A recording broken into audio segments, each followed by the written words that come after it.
So hello, hello. Well, including me, I might want some things taken up.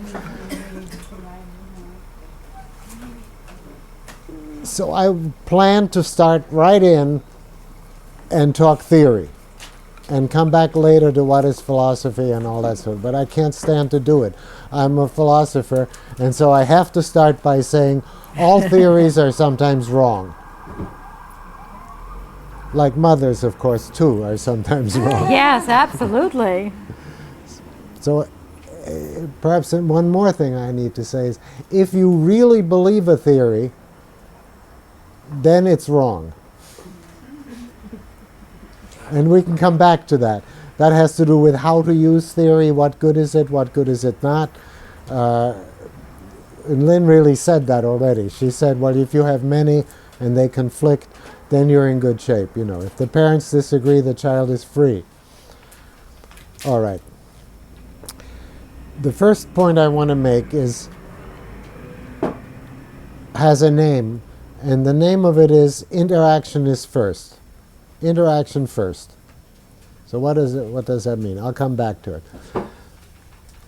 The theoretical question is, why does therapy work when it works? And that's the question. Now look what I do. First I get very specific about how I would like that question to go before I try to answer it. So how I would like it to go is, why would it help anybody to talk about, to express their trouble? And this is, of course, what the person who doesn't know anything about therapy would ask you. You know, yeah, well, whenever I get into those things, I just feel bad. So I go and I pay you to tell you all these things, and that's just going to make me feel bad, isn't it? And the usual answer to that would be, you're a doctor, you're a wise guy, you're going to tell me some solutions that I can't think of. And we all know that isn't quite true, right? So the question is, if the therapist or the listener, whoever that might be, is not going to give answers to the person's problems, because we don't really know any answers, what is going on such that it sometimes helps to do this, right? It's probably the first question you ever thought of. It can't be a question that you haven't thought about. You know, this person's going to come, they're going to tell me all their troubles, they're going to cry, they're going to complain, they're going to be stuck, and then they're going to say, well, doctor, what do I do? And then I'm not going to know what to do, and there isn't anybody who's ever practiced who hasn't thought about that. And the question theoretically is, well, what is supposed to work here? What is supposed to happen such that this paradox works, such that going into and feeling all over again all these bad things will make you better? What is that? What happens there? Theoretically, my answer, don't forget all theories are sometimes wrong, my answer is that a human being is not a box full of content, whether you call them experiences or feelings or dynamic circuits or whatever, however you want to think about what I call the content. A human being is not the content. A human being is interaction. And notice that I'm violating the grammar by saying that. I'm supposed to say a human being is in interaction, because the word interaction is so structured grammatically that there's supposed to be an A and then a B and then they interact. And instead of that, I'm saying something strange. I'm saying, no, I think we are interactions. I think living bodies are interactions with the air and the ground and the food and other species members. I think we are interactions. And from that point of view, if you look at a person, like if you're looking at me, you can see that I'm interaction, right? I've got these eyes and these hands and these feet on the ground and these sexual organs and this inhaling, exhaling, and this sweating out and taking in. You see it? I am interaction. And not just on the physical level. I'm interaction with other people. 9 months with my mother before I was even born. And then everybody else. The people in my so-called head, which is really further down than just my head. All those people from the past and my present life and you people here. And then I am also a special kind of interaction with myself. So while I'm talking, that's going on more below. But when I stop, right away I talk to myself. I say, do you think you said it? Do you think that made sense to them? Do they look like they, you know? So that too is interaction. Now, when I think of a person as being interaction, then of course it makes sense that in interacting with a new person, they're going to be different, right? Now, they taught us that we're supposed to be an integrated individual and that it's really too bad that we're so different with different people. But I don't think anybody ever got past there. If you sense yourself in different relationships, how different you are with different people. And what different things they would say about you, too, from that difference. You know, it isn't so much that different friends of mine have different perspectives. I'm different with them. They're all telling you more or less some mix of the truth and their own, of course.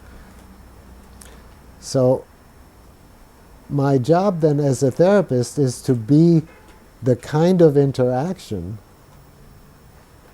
that we would expect to make the person better. Do you follow me?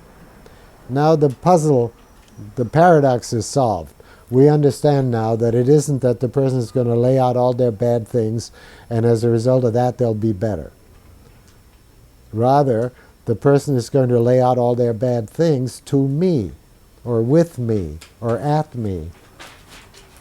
And even if I don't say anything, it's a very different thing to do that with another person.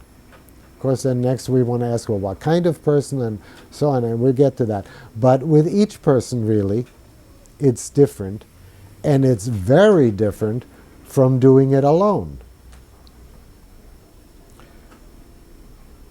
In the first way of saying it, it seems like a puzzle. A person's going to say the same thing to you that they've said to themselves, and then they'll pay you and go home. And what is that?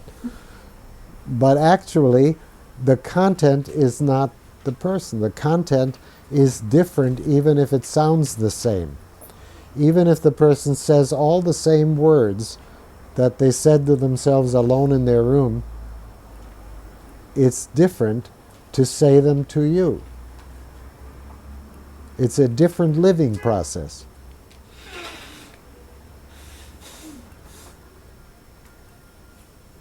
And that's where the possibility of change exists.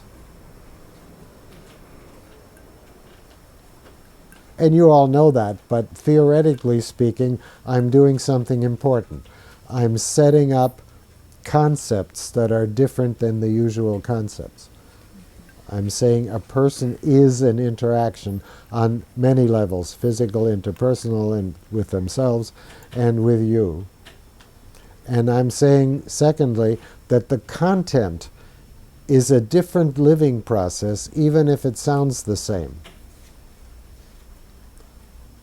And being myself a focusing person and having focusing partnerships, I have at least, I can't get along with less than 2 of them. A focusing partnership, you probably know, is a certain time on the phone when we share time. And I get 25 minutes and she gets 25 minutes.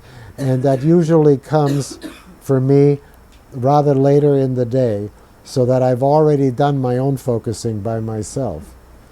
And I do pretty well because focusing is also an interaction. And so when I do that, something different happens and I get further. If I start in a bad place, I dig myself out. I get better. And then I have my partnership time. And so as a research person, I brag about this mysteriously. I say I have a wonderful, ideal research project because I have a research subject who's willing to go to 5,000 trials, which you never can find somebody willing to do otherwise, you know, and is also controlled. So it's the same person on the same day in the same temperature with the same diet in the same season. Everything is the same except that first I have him do it alone and with focusing even, he knows, and then I have him do it in the partnership, and he practically always, not always, but practically always gets further in the partnership because it's a different way of being alive with the same thing, and things become possible there that weren't possible when I did it alone. And you all know this. But theoretically, it's important to say that from your practice, you know that human beings really are not the stuff that most theories tell you. I don't care whether it's Freudian dynamics or Jungian archetypes or behavior circuits or what in the world ever you think a person is, they're not that. Now what I say they are, well, they're also not that because it's a theory. I'm saying their interaction. And why is that valuable? Because then I can say next something that again changes how we think about it. I'm saying the same content is a totally different living process, a totally different physiological process. You can measure it that way if you want to. A totally different process of being alive, even though it can, at least at the beginning, have the very same words, the very same context, the very same feelings, if you want, so-called. Because these feelings happen inside of the interaction, and they also, when the person is alone, happen inside the kind of interaction that that person has with themselves. So the type of interaction that I typically have with myself when I look at certain things is that I blame myself, and I feel sort of constricted, and I feel like shame on me. I should have been able to fix this 40 years ago. And well, in that kind of attitudinal interaction, I don't usually do very well, right? The content doesn't. And then if I can get to focusing attitudes, and if I can catch myself, and if I can say, now wait, this is not it at all. You have to stand over here where everything is murky, and I wait for something fresh to come out of there. The very attitude of waiting for something fresh gets me out of all that bad interaction with myself, and I'm waiting there, and then something comes, and then I'm surprised and sort of interested, and then I can make my interaction with myself be a different kind of living process than the one I typically start with. You following me? And then when I get my focusing partner, well, then it's again a completely different interaction. And once in a while she's too quiet, and I say, wait, I'm losing you, say something. Tell me what's the weather over there. Lives in a different city. I need to be different in the interaction. And I have a tendency, if I don't hear back and forth, I have a tendency to get autistic again, like there's nobody there. On the other hand, if she says too much about the content, then we have what I call transference, which is that I get mad, or I get upset, or I get stuck, or I do something or other, and then we have to work on that side of it. Go in and see what happened there to me. So I don't want her to say much, but I need her to say something pretty regularly so that I don't lose track. All this is familiar to you, I know. But theoretically, my 2 points might not be so familiar. A human being is an interaction, not the content. Secondly, the same content is a completely different physiological and psychological and personal and electrical and every other thing we are living process, a different living process. Because it is a different interaction. So, for example, in recent years it's become understood that just repeating your trauma is re-traumatizing. Now, not everybody knows this yet, but A lot of people are nodding. It's necessary to be sure, if we're going to relive the trauma, that we're reliving it in a wider, thicker present as a wider, thicker present interaction. That's when it's going to heal. If it's just repeating and there is no relational thickness, then it's re-traumatizing. That's the same point which I'm theoretically explaining. Okay? And incidentally, I'm saying, what is theory good for? Well, theory is very good for what you said too, to support you in what you're doing. But what marks theory for me is that when I lay it out in front of me in these terms, then I get to say, oh, that explains it. And that's what I'm trying to say. You know this, but I'm explaining it. And that has a certain value. In fact, it has 5 or 6 values, because then you can go on from there and you can explain other things and you can do things and build things in the world. Theory is very precious. I'm explaining it. At the same time, I've said all theories are at least partly wrong. So the very experience of explaining, you need to have with you, yeah, but probably doesn't explain everything. Or probably the minute I have another thought or two, I'll see that it didn't explain that, or something like that. But the explaining is valuable. And this is good for me to emphasize. If you're looking for me to tell you something new about practice, I'm not doing that. I know you know this, what I said. But I'm explaining what you already knew. I'm explaining it by saying human beings are interaction, and furthermore, the same content as a different interaction is a different happening. It's a different existence. It's a different life happening. And therefore, a person can change when they are being a new interaction. Now I'm going to make a third point. I'm going to say, when two people are interacting in a room together, or otherwise, there is only one interaction, even though there are two people. Because the interaction is first. And the people can be derived from the interaction. So if you say, well, who or what were you being there with this person? Say my client goes home and I'm sort of not satisfied and I'm investigating what happened and I'm saying, well, who were you? And what were you? I was whatever I was in that interaction, and so was my client. We are derivable, of course not in every way and not in my past and all the kinds of things, but we are derivable from the interaction. There's only one interaction and two people. So if you interview the two people, they'll tell you violently different things, but they're talking from the same interaction. There's only one interaction.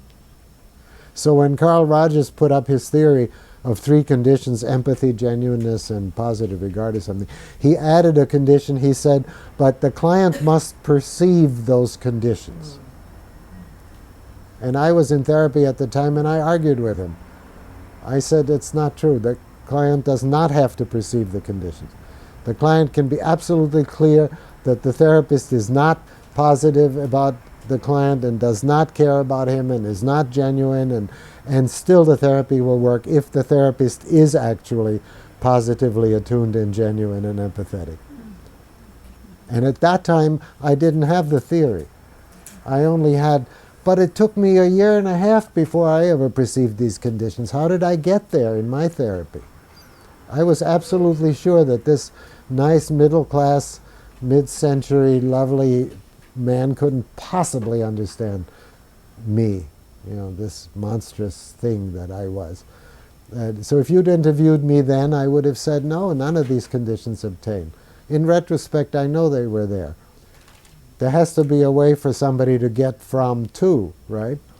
I'm saying the interaction is much more basic than the perception that the two people have of each other.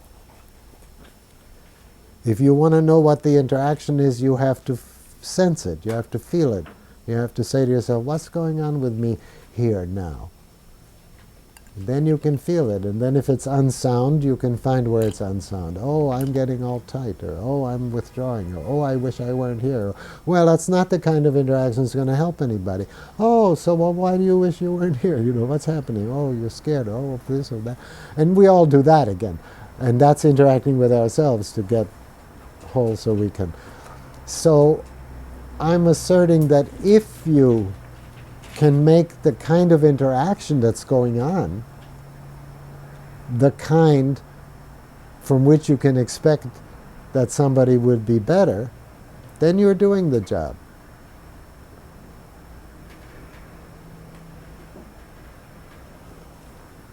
Okay, and then on the practice we can talk later, but you're all sophisticated about this. Now I want to make a second theoretical point.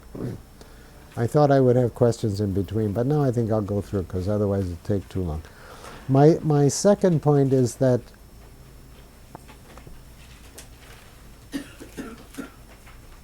experience is a carrying forward. The first point was called interaction first. My second point is called carrying forward. Now, carrying forward is a theoretical term that I made up, which turns out to be extremely useful. Almost everybody that ever hears it starts using it, because almost everything in life is neither the same, nor exactly different. Most things have to do with carrying forward and how the carrying forward works. I use carrying forward for when life moves forward. So if I say to myself, well, and this is what I am doing, I say to myself, okay, you wanted to tell them about carrying forward. Now, did you do that? Then I get a distinct sense that yes, as far as you've gone, it carries forward it carries your feeling about carrying forward. Do you follow me? It's like I started to talk, and when we speak, except in very rare times when we write out what we're going to say, when we speak directly from the body. Have you noticed that? You open your mouth and the words come out, and if they don't come, you're stuck, because we speak directly. So I'm speaking directly from my sense that, oh, I'm going to tell them about carrying forward. You know, I've done this many times before, so I'm pretty I can rely on it. Something will come. But then when I hear myself say it, then I say, well, do you think you told them? And it says, up to here it's okay, but the point isn't through yet. Okay, so I come back and I say, all right, now, the point, but see, I don't know what's coming. I have to let it come. The point is that what will carry something forward that you feel or think or are or live, what will carry it forward is not really known in advance. And since we know a lot about ourselves, we often think we do know. So for instance, last week, one of my clients said, I'm afraid to call him. She wants a date with him, but he didn't call her back. I'm afraid to call him, and I don't know why. Because, you know, I say to myself, well, what would you lose if you called him? And of course, it's true. She wouldn't lose anything if she called him. But I said, well, that's what you and I think, because I do too. I always put myself in there, if it's true. I said, well, you and I think that you wouldn't lose anything if you called them. But let's use the same phrase quietly and come here and say again, what would you lose if you called him? And then it didn't take very long, and she said, it would hurt my pride. That's the difference. To say you wouldn't lose anything does not carry forward. It looks like it would. You know, it's a reasonable thing. It's like, look here, you know, you're betting $1, you're going to get $1 back. You don't lose anything. Come on, let's go. No, down here it's different. Carrying forward, and again, you know this, but I'm giving you a concept for it. You know when you say something back to your client that you've carried them forward. Or when you say something to your client and then you know that you didn't, right? Now you can still be right, you can try again, you can say it 3 times, but if it never carries forward, don't. Instead of that, say, well, what do you have there where I'm pointing? Because so often we say very useful, very good things to people, and they're totally useless and wrong because we don't invite them to go there where we're pointing and say, well, what do you have there? Because what is always there is a texture with, or whatever you want to call it, a massive experience, an ongoing living process that is always more and more ordered and more complicated than anything we can ever say or think. So if you say something that's absolutely right, it may still take 5 or 6 what I call carrying forward steps. And then the person may be able to use what you said, but it'll still be really different. Because after 5 or 6 steps in there, the most you're going to feel is, oh, I was in the right direction. Oh yeah, I knew it would have to be something like that. But what comes will be so much more specific and have their taste to it, and it'll be all different and nothing that you could ever have said yourself, and yet you can often have the satisfaction, oh, I was looking in the right direction, all right. Or the other half of the time you're all wrong totally. The road turns and turns again and turns again, and you're in this totally different place. But carrying forward steps is what I want to make a concept for. And these are life process steps. Carrying forward is life moving forward.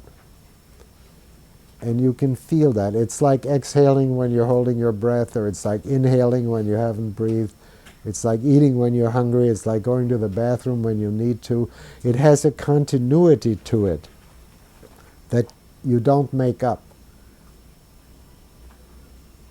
And we all know this. Everyone knows this. But in the territory of situations and other people and ourselves and all our trouble, there we don't seem to know this, you know. Nobody ever says to themselves, well, this is healthy food, so I think today I'll just eat instead of going to the bathroom. It doesn't occur to anybody. Because we know that this carries forward this way and that carries forward that way. And, right? Okay, now there are many subtleties to look in there from the, but you know all this. I am making a theoretical concept to say life is not just static, it carries forward. And when it gets stuck, it wants to carry forward. It, I call it, implies a carrying forward step that hasn't happened yet. And maybe it'll never happen, but it pushes for it, wants it, implies it, hints it. It makes you all kinds of messes because it needs some kind of carrying forward there, and that hasn't come. And so, because when I'm focusing with myself, I get to a certain place, I'm all clear, okay, now I can work goodbye. But my time with my partner is 25 minutes, and I get there in 10 minutes. What am I going to do with all this time? And it always makes me laugh. It's like, well, that's the biggest function of a therapist, is to keep the person stuck there for the whole 50 minutes when they would otherwise go away, you know. And so then being there and not knowing what to say, and after a while you sort of, at least with me, people get used to the fact that it's okay, you know, and I'll say, you're there and you don't know what to say, and I'm here. And that's very important that you're there and I'm here. And that's wonderful that you don't know what to say. I know you might be very uncomfortable, but that's still, they get used to it. And then they can be there, and then the edge there where it needs to carry forward is here.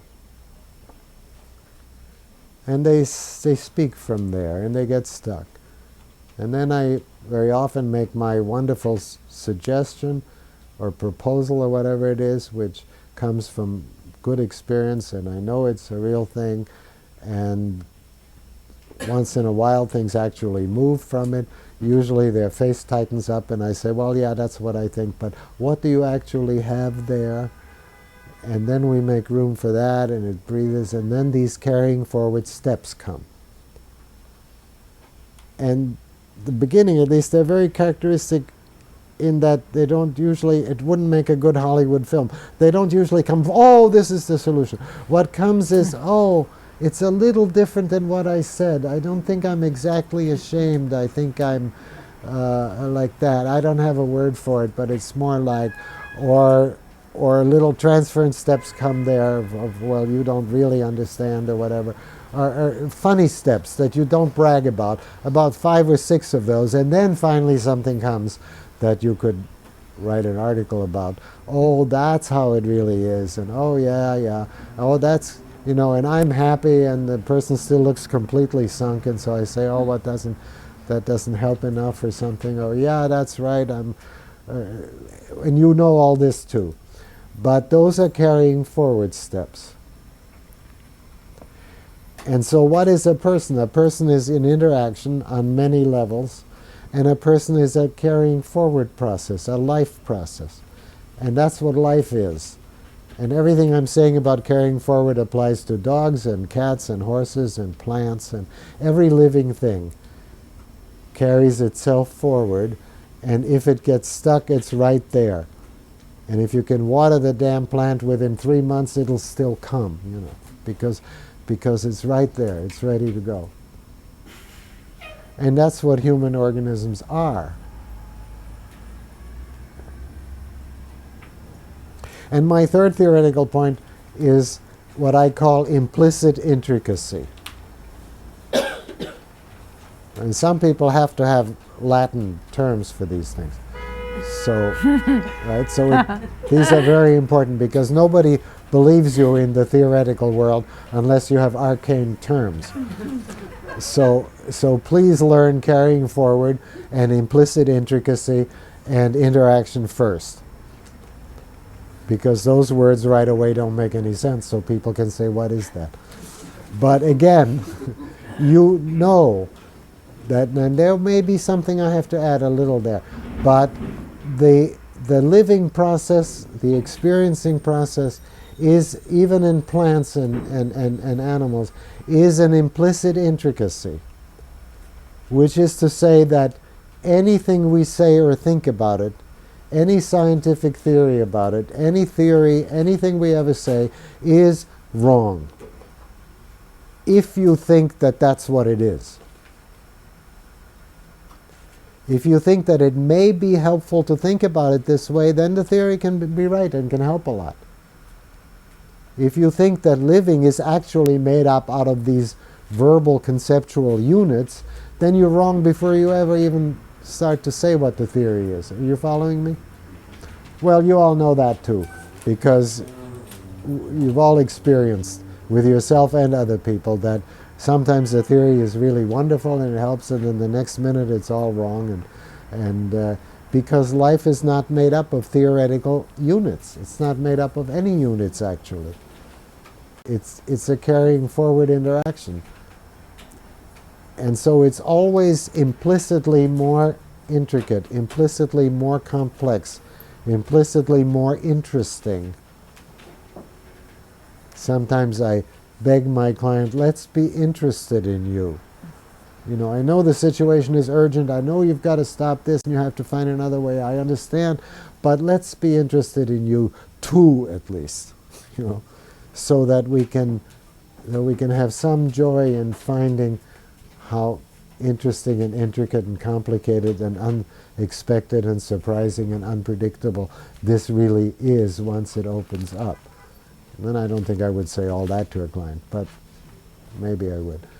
But I hope that we can be interested in it, because even though right now it looks exactly like type A diagnostic, this and that, if it's going to be allowed to breathe, within 5 minutes it's going to be different. It's going to be more complicated. It's going to be, yeah, that's true, but, and it's going to have all these shades and all, and you know all that. I call that an implicit intricacy.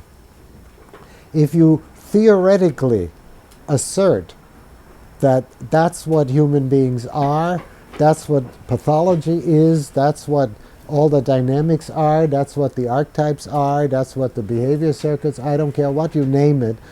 Underneath it's an implicit intricacy. And if you theoretically assert this, then all your practice will have a support to it. This way, most people have a theory here. Then when they go to practice, if you tape record them, there's hardly any relationship. Did you know that? Yeah, you do know that, because you surely know at least one theory, and God knows you don't.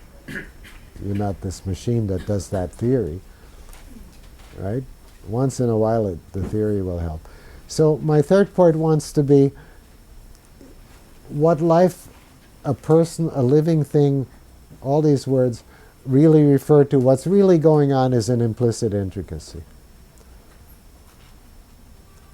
But don't forget, it's an implicit intricacy that wants to be carried forward. It's an implicit intricacy that wants to be carried forward. And it is already an interaction. And it's at least partly, and most importantly, an interaction with you if you're working with, well, either way. If you're working with yourself or if you're working with other people. You need to look at what is the interaction that's going on. How am I treating myself if you're working on something? Who is this person focusing? This spider in the middle of this spider web focusing. I say, well, wait a minute.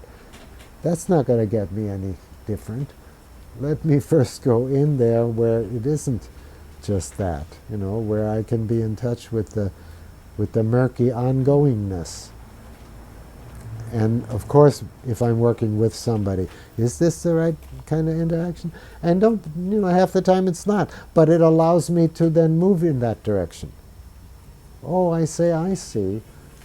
I forgot again. Or, oh, I see, this person's sitting. Oh, I see, the person is still answering what I said.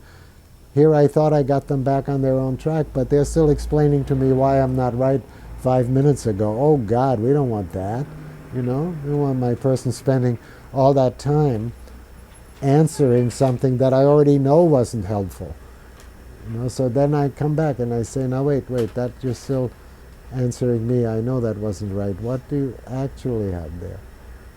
Or I may think the interaction is important to say, you're still telling me I was wrong, and I know I was, All right. Because so often it's more important for my client to get strong than to find out whatever it is, So if they're giving me a hard time, that's joyful, because they're getting strong, And, they may give me a hard time that at first I feel terrible. So I used to call this the oof-oh phenomenon. When the client first attacks you, you say, and then you slowly recover and come out of it and you say, oh, my client is getting stronger. I must be doing something right. And then you can respond. And the fact that you first oof, well, that's fine. That's your private. That's okay. So those are my 3 points. My 3 points are interaction first, that's what we really are on all these levels. And secondly, that we're a carrying forward process. Life wants to move forward. And you can rely there on that's why positive steps come. That's why they come. I'm explaining why they come. They come because life is like that. Life is a forward-moving, living process. So you cut yourself and you clean it, you put disinfectant on it, you put a bandages on it, but it heals. In there are all these weird little implicitly intricate capillaries, and it knows how to hook the right capillary up to the right capillary and make a new one and do all that. We don't know how to do that. It does that.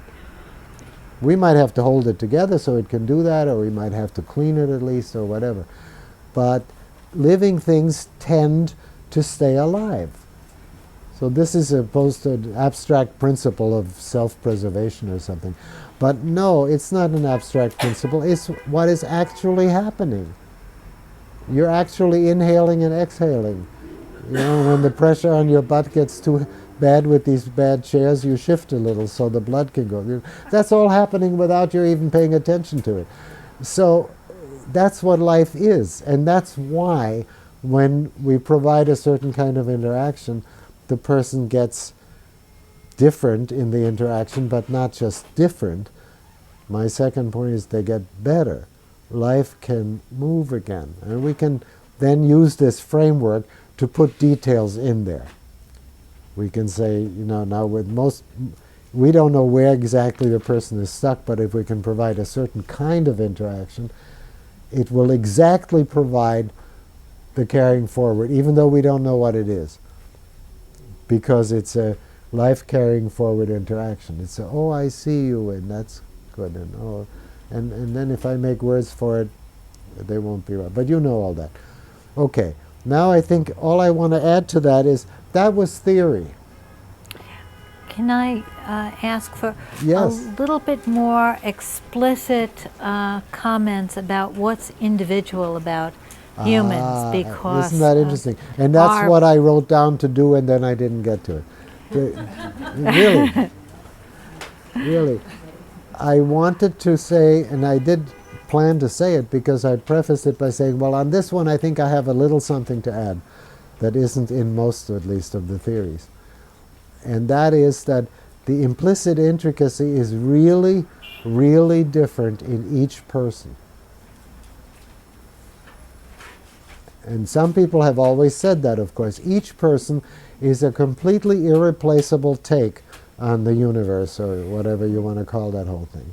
And when they're gone, that's gone. And you can get somebody better, smarter, bigger, anything. But that one you can't get back. Each person is a completely different take. And so when you make concepts, what? Snowflake. Yeah. Well, even snowflakes, I think every 10 billion, I'm not sure. I'm not sure what the statistics is.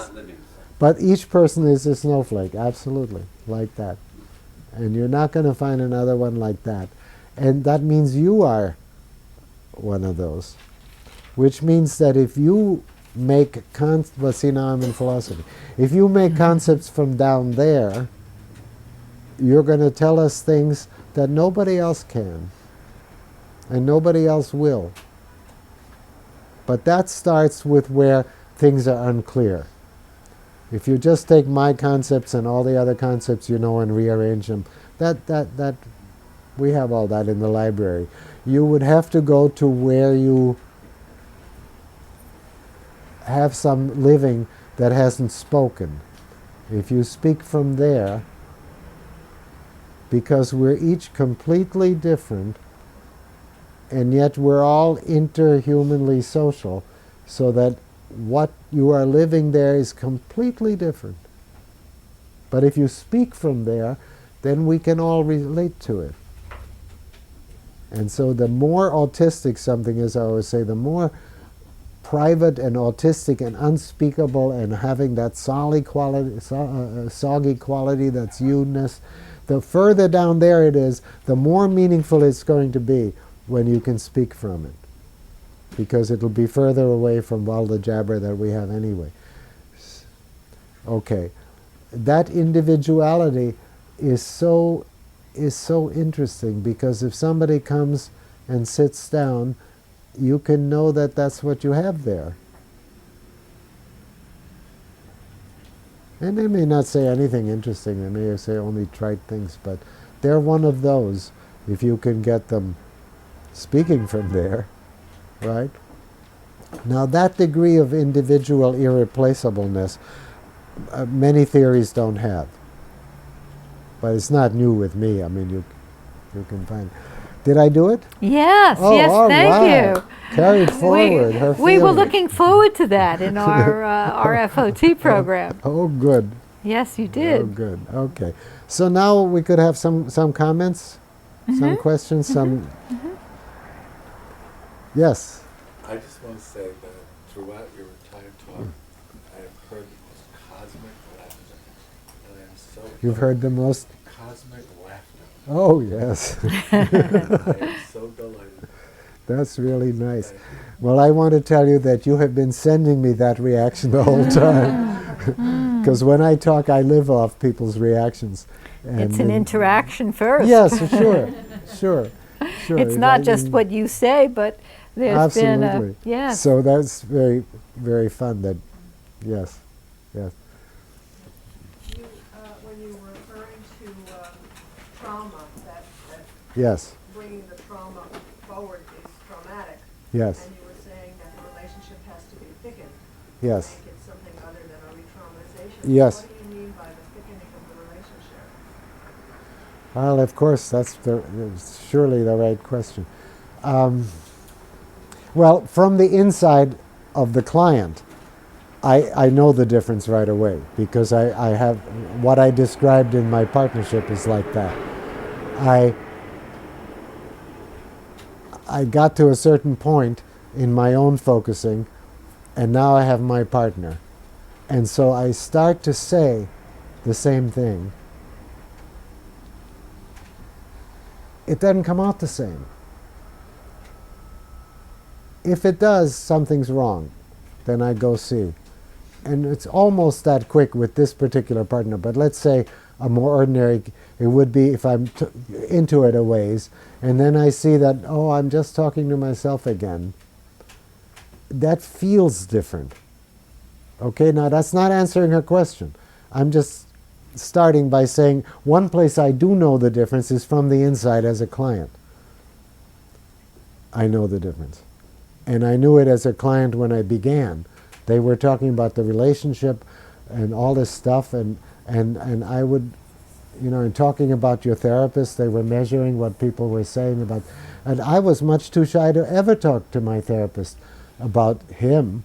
I would never have said, are you married, or how old are you, or what do you think, or I couldn't even call him by his name. I never would. So when they measured what clients said about therapists and they said that's the relationship, then I had a great idea as a graduate student. I had a great idea, which is let's not measure, well, they measured that anyway, but instead of measuring that, let's ask, are you different here than you are in the rest of your life?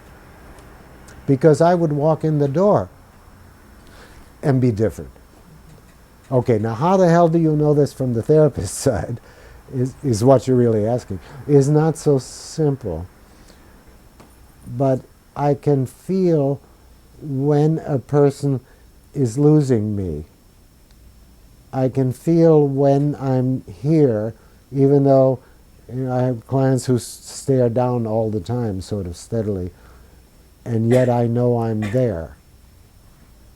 There is a kind of living, I'm telling you about it quality to it somehow. There is a way that, and that there I'm never totally sure from that side. But there is and then of course you get, when a person cries, I often want to know, have you cried about this before? Because so often they don't cry alone, they cry here. So I'm explaining the kind of thing that answers it. I don't think I know a sure way.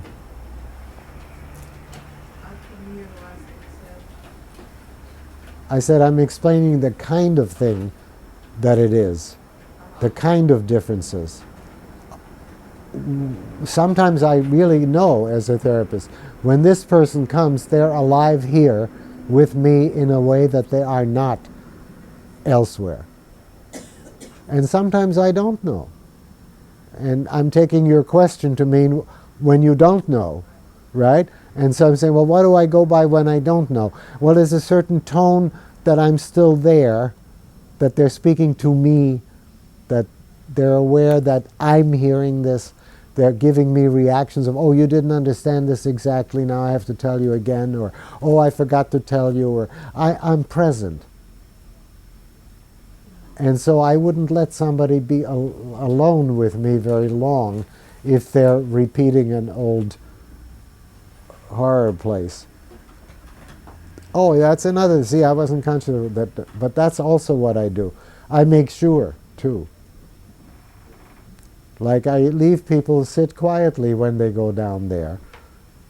But if I think they're reinstancing, then I say something.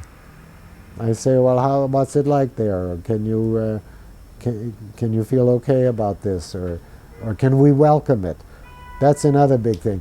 If you can welcome it, then you're the person that's welcoming it as well as what you're welcoming.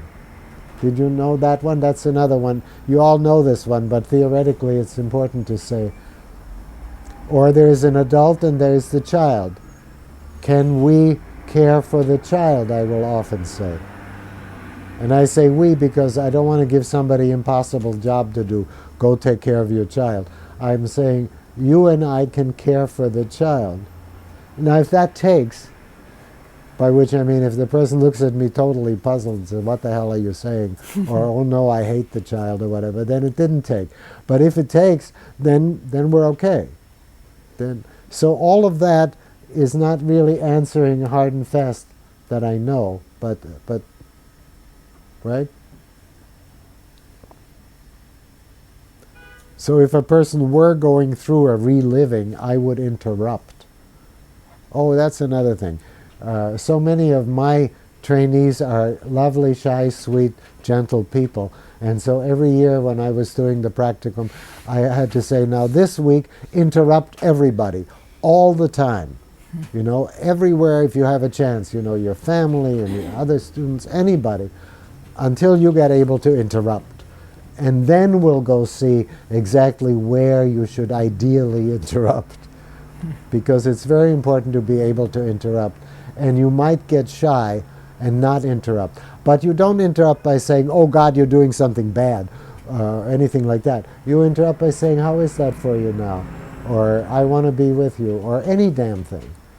Sometimes you can just cough when you don't need to, and it'll bring you back in. Thank you. That's just the right question for that. You were saying something about can we welcome it, and then there was something. Yes, yes. Well, you have this, for example, very often happens there's this great tension, pressure or something like that. And I say, well, I know this sounds funny, but can we be glad it's here? It's going to talk to us. Why don't you welcome it? And I remember the first time that happened, I had this really puzzling look on the person's face after a while, and he said, when I welcome it, it goes away. But it doesn't always go away, but it opens or it loosens or something comes from it. Like saying no longer. And yeah, exactly. And welcoming does not mean agreeing with it or accepting. Accepting it is always too passive for me. I don't use that word. It's knowing that if we give it room, it'll breathe and then it'll carry forward. You don't have to accept something you don't like. But you may use the word better than I do. No, I'm not against the word. Just, it's not a passive resignation. It's a welcoming, oh, this is where the trouble is, you know, and so here it can talk to me. I'd like to say something here about when we come from this understanding of one interaction and two people, Yes. then it helps us to know that we're a team, that there's a team here. So if the patient can't welcome something, the patient Yes. doesn't have to, because Yes. I can Yes. welcome it. And Yes, that's often I don't use that word because then that puts the patient off if they're hating something. Which and I say, word? Welcome. Oh yeah, right. The welcome word. Right. But I might say, oh, really want to hear about that. Yes. Or yes, I'm glad that's coming up right now. Yes, Or yes, something yes. that is showing that that there's somebody on this team that can receive it. Right, and I want to hear about it, you said. Yeah. That's really important. I want to, but then of course you adjust, and you know this too, but I'll say it anyway. You adjust everything right after you say it. It's, the psychoanalytic rule was, when in doubt, keep your mouth shut. Well, my rule is, when in doubt, say it, and then fix it. Right. Because you're probably saying something wrong. But in listening to the client trying to tell you where it was wrong, the whole thing moves forward. Mm-hmm. So she says, I want to hear from that. 9 times out of 10, I think that's great. Oh, you. Oh, somebody's here wants to. Oh, well, if you want, without words, it just comes. Oh, you want to hear about that. But the 10th time, somebody's going to say, oh, I have to talk don't about control this. me or something. Right. And you see it on the face. You don't know what it is, but it's something like, And then, of course, you can fix that right away. You can say, well, that doesn't mean you have to tell me or whatever, right? And then that can be wrong too. Then I say, well, what is wrong there? And then the person often says to me, well, I don't want you to go away either, you know. I don't want you to push on me, but I don't want you to go away either. Oh, yeah, I get it. You don't want me to, yeah. Well, I'm hearing inside of what you're saying that I have to be able to, let's say I'm in the client's position, I have to be able to believe you're welcome, which in part is the fact that I may or may not be able to believe it. You, the client, may have to As a believe it? client, but also, sometimes I hear those words, like when welcoming puts me off because I don't believe the person who's saying it to me really is welcoming it. They're saying something formulaic. Yes. And so it sounds Yes. to me like I need, Yeah. as a therapist, I would need to come out of my own complexity, Yes. accept the other's complexity. Oh, absolutely. Absolutely. Sort of my own complexity is sitting there, and every once in a while it shoots up some message. But it's open. But what I'm paying attention to is the client's complexity. Clearly, just as you're saying. And so no formula works with everybody. And then it's sort of interesting again and fascinating how something that's always right turns out to be wrong here now. Or like focusing instructions, you know. I love the person who said to me, I don't like it when you tell me what to do inside myself. Right? That's where I learned both of these steps, because that totally knocks out focusing invitations, right? It's sort of like totally. And I said, oh yeah, I see. All right. I said, I won't do it at least for a while. And then she said, but don't take your, I don't know how she said it, but the message was don't go away, you know. You just went away. I didn't want you to go away. So then I had this subtle thing. Yeah, right. So we're paying attention to there, but yet through here or something. Right? Like if somebody heard one statement from your client or read it in the transcript and said, what did she mean when she said this sentence? I would hope that you wouldn't be ready to say what she meant, because it would be all embedded in this oh sure, I understand, or don't, or why this or that.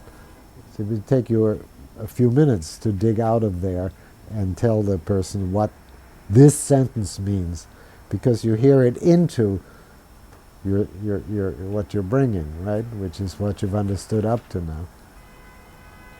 Okay, now you were trying to help me make the point that theory can help by saying, oh yeah, you were saying the interaction, there's only one interaction, which means that I trust the interaction.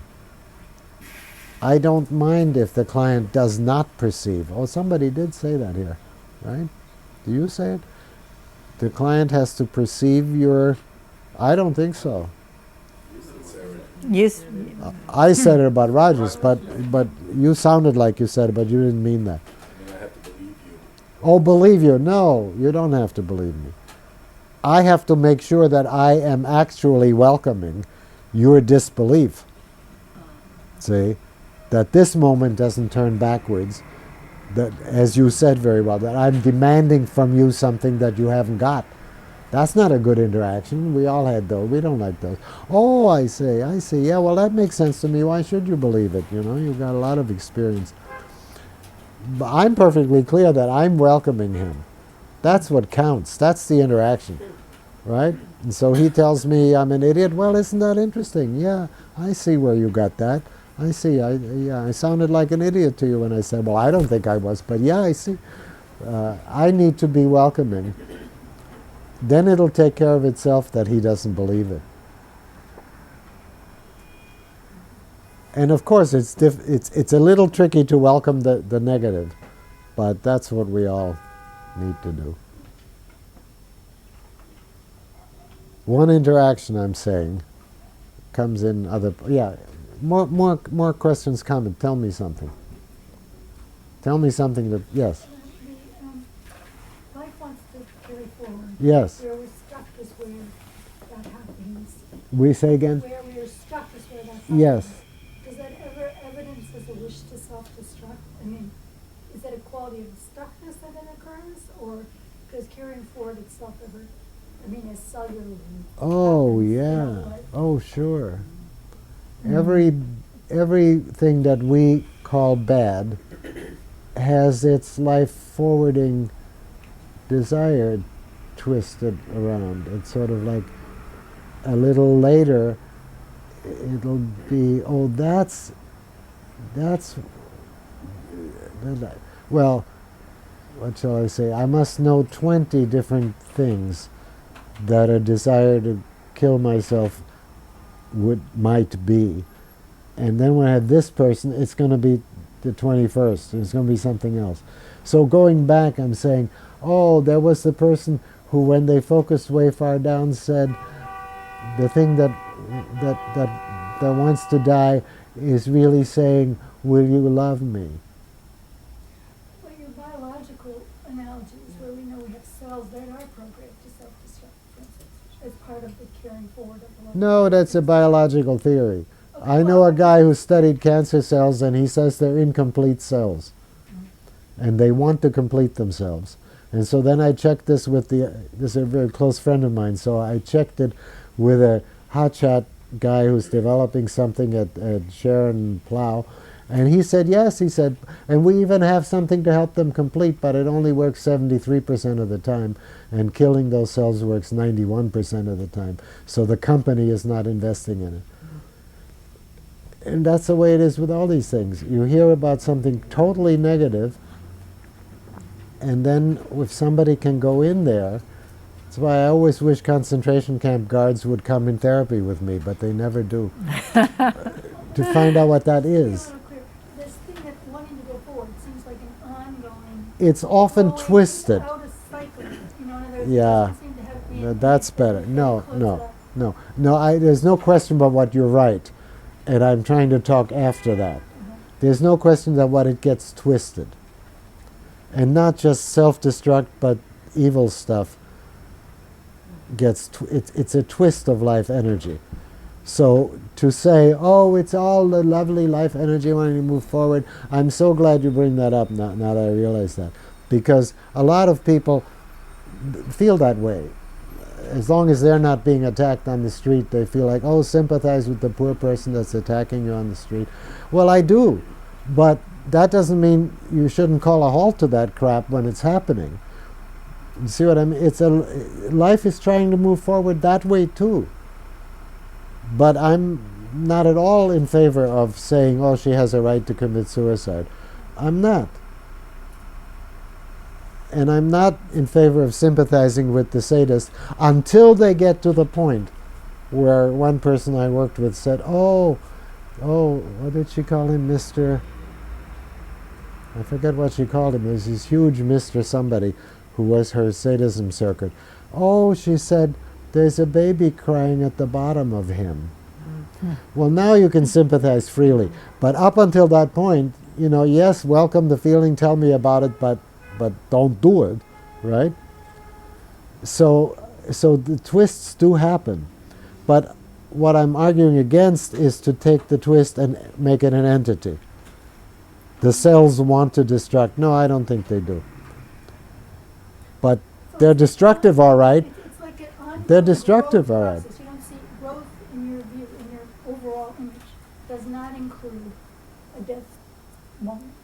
Right, right. And if you trace Freud through, you'll find that he was just wrong about what he himself was doing there, because he was equating life with death. And what he really meant is that life is moving forward to a resolution. But the only resolution that he had in his theoretical structure was homeostasis. And then you can trace that back to 1911, when he first wrote about the two principles, the pleasure principle and the reality principle. And he had at the very center of his theory homeostasis, which is tension release, you know, back to balance. And he has a long footnote in there, because he has a creature that has no relations, no interaction. It's just a creature, and it's just a pleasure principle. It just wants what it wants. And then it hits reality, and oh, for crying out loud, now it has to develop all this complicated structure. And then he has a long footnote which says, people have complained that it isn't possible in nature to have a creature like that. And he says that doesn't matter. And to me, being a philosopher and being interested in theory construction, that's where he went wrong. He put a conceptual little machine in the center. Had he put anything living in the center, even one moment fight with his wife or his own sadistic or whatever, anything living in the center will get you a theory that's approximately not all wrong. But if you put a concept in the center, by which I mean a theoretical gizmo, that's where it goes wrong. And then in whenever it was, 29 or around in there, after the First World War, when he wrote Beyond the Pleasure Principle, he traced it out. But he didn't let go of it. But you read that whole thing, and there's no death instinct to the last page. And there he says, well, so after all, we have to say that life heads for resolution, and resolution. Actually, it's all about carrying forward. All of Freud. It's wish fulfillment. Every dream is wish fulfillment. Only don't interpret that as the particular wish of the child in the past at that moment. It's the wish of the whole organism to live. Every dream is, according to him. Everything is wish fulfillment, including this death instinct, right? So all you have to do is substitute any living moment for homeostasis, and you can get a Freud that... Okay, but back to, I'm denying, and who knows, every theory is partly wrong, I'm denying that there are destructive entities in the life process. And yet I know very well how split people can be and how split I can be and have been. And so I'm not making a pretty sunshine statement. I'm saying the underneath nature of it is life moving forward. That's why therapy works. Otherwise it wouldn't work. You would make your client different, but not better. Yes? Is this like a premise at the basis of your system that life... No, it's my wants to system move at the basis of the premise. No, go ahead. Yeah, well, could you say what the difference is? Like, how is it not a premise, and what is it instead? It's a nice question. It's a lovely question, yes. Okay, so we go to philosophy. Did you say the question? Yeah, the question was, is that a premise? And of course it is. I mean, he's perfectly right. Is that a premise? The premise meaning something you believe that leads to a lot of other things, but it by itself, you can't ground it anywhere. It's where you start, sort of, right? Did I do okay? That would be a premise. And he's, of course, totally right that that thing for me is a premise. But where do I get it? Well, it's still a premise because it doesn't hang from something else. But where do I get it? Well, I get it from living. I get it from experience. I get it from you. I get it from what it is to sit down with somebody. I get it all the time. I get it from every tree and every child and every dog. It's always there. Now, what exceptions it might have, I was granting her right away that, look, this is only a theory. In that sense, you could treat it as a premise by saying, Gentleman makes the premise that there's nothing else that vitiates that or undercuts that or destroys that. But that is you and me or something. And that's where I, anyway, as a philosopher would like to point. Concepts are things we make from living. When I criticized Freud, that's what I meant. He should have stuck a piece of living in the center. That's any moment of living is endlessly rich. You just take this moment where you're sitting on your chair, whatever way, and hearing this. If you take this moment, you can make it the center of a theory about everything, and you can keep coming back into it, and it will have more and more and more because it's this implicit intricacy of living. And that thing I know is there. That somehow, even though they are in therapy and Yeah, people that do are commit very suicide. empathic and Yes, very there, yes, still commit suicide. yes, And yes, it kind of yes. brings all the questions. So what happens? Absolutely, and I'm glad you brought that up because there are people sitting right in this room who've had that experience. as therapists, and I want to say I know now that there is no such thing as if I had been the way I should have been, the person wouldn't have done that. That is not true. We don't know.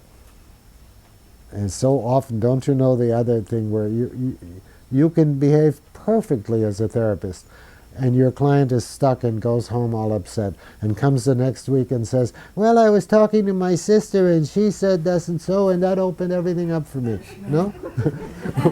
We have to live with that. That's okay. So the same thing is true with this. There's somehow to be human.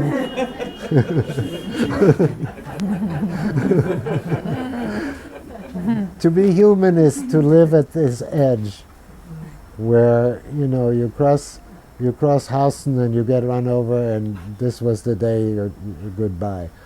To be human is this weird place where if you go a little, you know, we stay where we know what we know, but if you take a couple of steps further down there, it gets windy down there. And that's where the infinity, or whatever the fuck you want to call it, is. And I like some word that doesn't have reverence, but you know, that's where we live, on the edge there with whatever. And in the end, we can't figure it out to say, you know, I often think, well, any sensible person would have done this, and then everything would have been all right. And I believe that when I look at it. But somehow I'm living at this edge where he didn't know to do the sensible thing, and I don't know why he didn't. And he didn't know to change it, and he didn't know to get somebody to, and I don't know. So ultimately this business about some people committing suicide, I think it's there. It's like we don't know why enough help didn't come. Does that do anything? I'm thinking that maybe I'm still stuck with, so where is what happens to that natural organismic forward movement? Oh, it's still there. Oh, I see. Oh, theoretically I can answer it fine. Oh no, theoretically. Okay, so there are two guys in the hospital, and one of them, they both have voices that tell them to kill themselves all the time.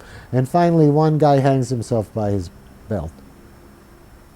And the next day, the other guy is telling the therapist, you know, he appeared to me in my dream and he told me, don't pay any attention to them, they're wrong.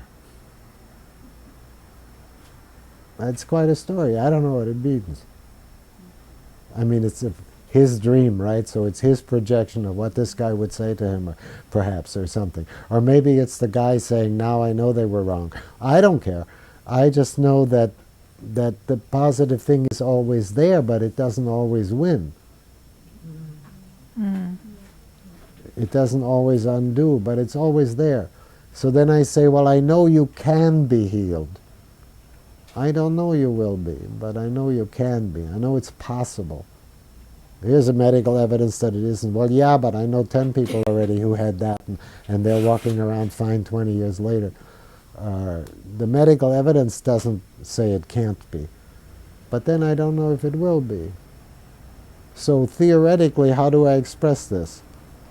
I'm saying there is, according to me, always an implicit life forwardness in this thing, in this death wish. Even the most simple is, you know, that I can't stand how I feel. How am I going to get out of this box that I'm in, which is my body? I can't stand how I feel, you know. And there are people for whom morphine doesn't work and therapy doesn't work, whichever kind of feel they mean. And so even just to get out of that, I can understand. You know, so when somebody says, well, at least I have that as a reserve, you know. I can always check out. I understand that. Yes? So to me, that isn't a negative statement, except about how bad it is. So am I making sense now? Yeah. And And then they still don't know a lot. So, you know, when I get to the other side, maybe I'll come in your dream and say, that theory about forward movement at the base makes doing therapy a lot easier Because then when you perceive things Oh, as yeah. self-destructive, instead of being despairing or angry or frustrated or frightened, you can get interested in, well, what would be the forward movement of such a thing that seems Oh, yeah. so Oh, yeah. destructive? And just that interest in it changes the interaction and changes the feel, even before you say anything about it. I see that Lynn is a lot better than I am at saying where the theory matters. It's really good what you do. I need it. And now going in, I see, oh, of course, you're right. You're 5 times right. Another thing you have to consider in this theoretical question here is that I was trained to begin with in listening, in client-centered listening. And for a long time, I don't think I've obeyed it, but I was at least instructed all during my training to not do anything else but listen. So when you hear terrible things, you say them back evenly as something that you want to hear more about, perhaps a little bit, but nothing added to it at all. And they all open. So it's like there's a lot of that kind of experience. And even if I can't, you can never say theoretically they all will or anything like that.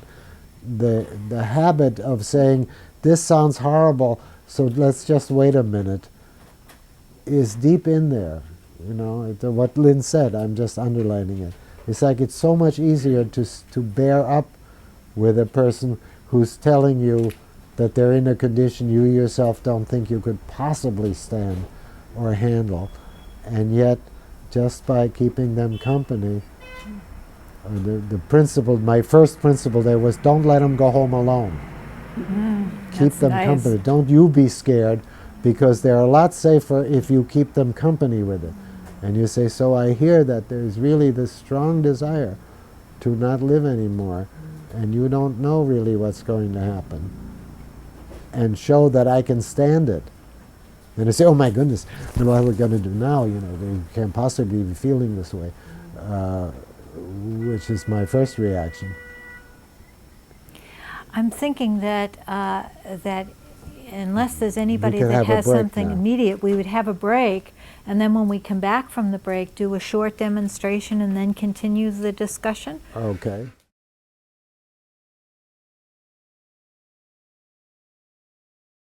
I want to do this if I don't feel it. If you don't feel the loving, but you lose your loving feeling in those moments. And I guess there's a wish to be able to hold that love, even if I don't like Yes. behavior or interaction. That the That's loving wouldn't go away, even though you don't like this. Right. Yeah. But it. Not to go to that, the place that I go to, that's a very, you know, self-righteous, or like, this is wrong, I'm right, or da, da, da, It's da, a all these not things nice that you do. place. It's a not good place. Right. You lose your loving, and also where you go is not a happy place. Right.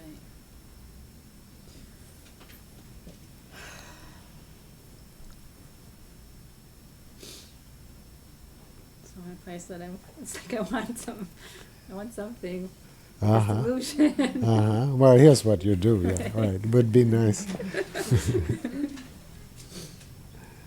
Yes. Yes.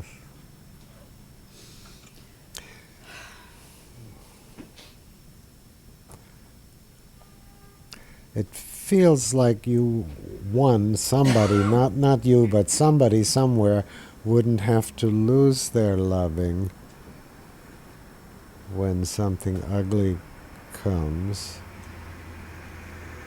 You were saying you wish you could. You wish you could keep your loving. Right. Yeah. It's like I know it's there because I don't think Oh yeah, it doesn't actually disappear. It just I'm just not in can't contact be there. in that moment. Yeah. Because it gets attacked, or because we don't know, because it feels like it can't be there while that's happening, Right. or while you think of that either, sort of. it can't be there at the same time. Right. Yeah, what comes is that it feels like a protection by being attacking back or being, It that's- feels unsafe. It needs protecting from that, that. whatever that is. It's like, And it brings Uh-huh. ugly places in me where I can be pretty yeah, sure. vicious or unkind. Yes, yes. But it needs, it's a protection. Right. 'Cause I think it's very painful in those moments. Mm-hmm.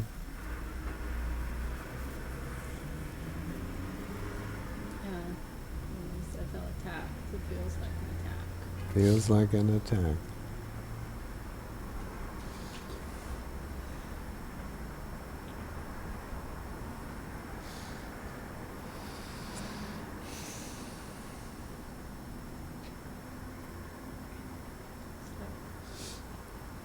I'll tell you what you did wrong. I can come with a whole list and how.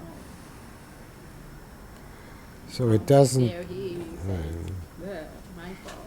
it doesn't know it doesn't know a way of protecting itself that you like. It goes to this counterattack, right? Which is all understandable, but you don't like it. Right.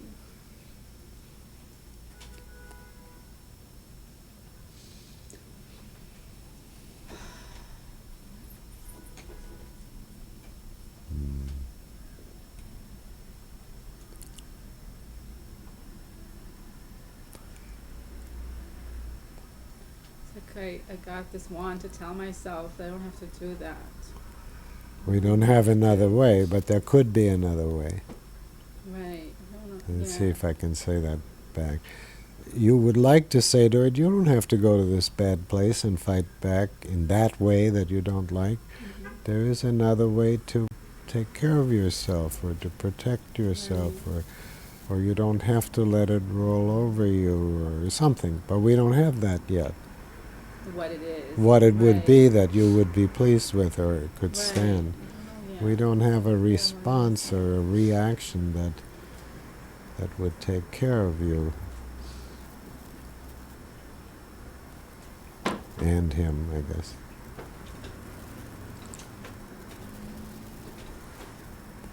There could be such a thing.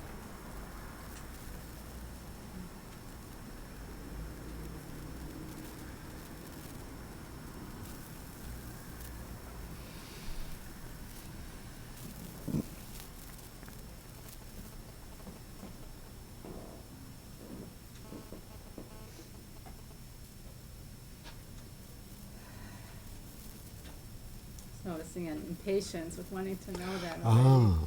Okay. So there, yeah, of course. It's hard to leave the space there where something could come because Right. it feels it would be so nice if I just, I don't know. yeah. I'd say that space again. It's like, well, you don't like where it puts you. Mhm. And there needs to be some protection so that doesn't just roll over you, or I don't know if that roll over is right, but there's some protection it wants. Mhm. And it would be some kind of protective way of taking care of you that wouldn't be the same kind of thing that you don't like. It wouldn't be maybe. Yes, yes, yes. Yeah. I Well- don't like that. I don't like being in that place. Yes, yes. Just have to ask myself what that might be. That would be a better way Yeah. to protect myself.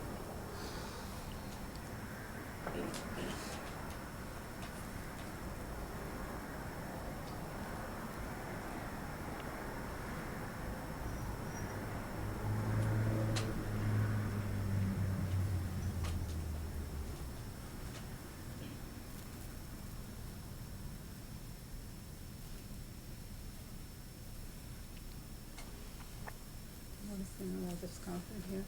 Ah, something there is.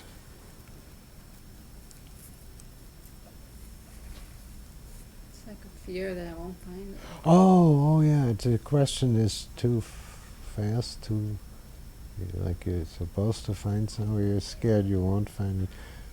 I'll just say back what we have is better than a question. You were saying clearly that you don't like what he's doing in those moments, and you don't like what it makes you do back. I mean, you were already in a third position, because you were saying, I don't want to accept this, and I don't like what it does, what it makes me do.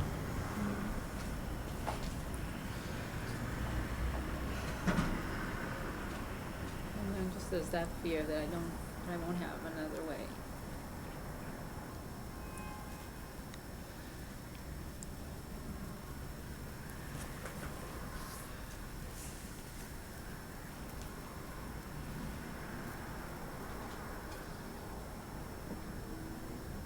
I felt like it was another way already, just to say, I don't want to go to this, and I don't accept this, or something. I don't know. I made something out of it, I think. Sounds good. I refuse Just to. for the moment. I refuse to go where it sends me, Right.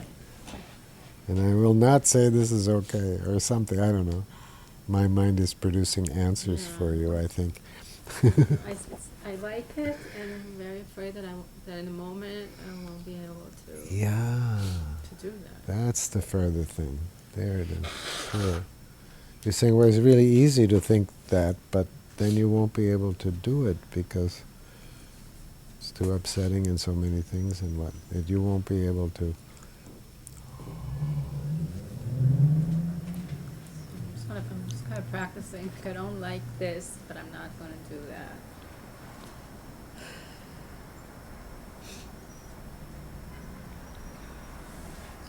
I don't know. It's like I need a way to know that this is going to be different than what Yes. I've said before. Yes, yes. It wants a way to know that it'll be different.